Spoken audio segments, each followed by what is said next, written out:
হবে লাবাহুল হামদ, ঝান্ডা এমন ঝান্ডা হবে যে ঝান্ডার নিচেতে তামাম নবীরা আশ্রয় নেবে, যে ঝান্ডার নিচেতে তামাম আল্লাহ ওয়ালারা গিয়ে আশ্রয় নেবে।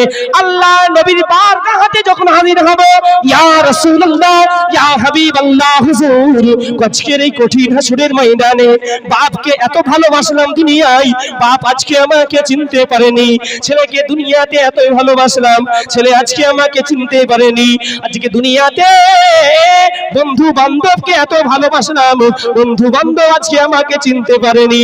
ইয়া রাসূলুল্লাহ ইয়া হাবিবাল্লাহ হুজুর, আজকের এই কঠিন হাসরের ময়দানে আপনি যদি শাফাআত না করেন জাহান্নামেতে চলে যেতে হবে। রাসূলের বারগাহে গিয়ে যখন হাজির হব, আমার নূরের নবী, জিন্দা নবী, হায়াতুন নবী, হাজির ও নাজির নবী, গায়েবের খবর বাতানে বালা নবী, আমার নবী এইভাবে উম্মতকে খুঁজবেন। কিতাবের মধ্যে লেখা রয়েছে একটা বাচ্চা ছেলে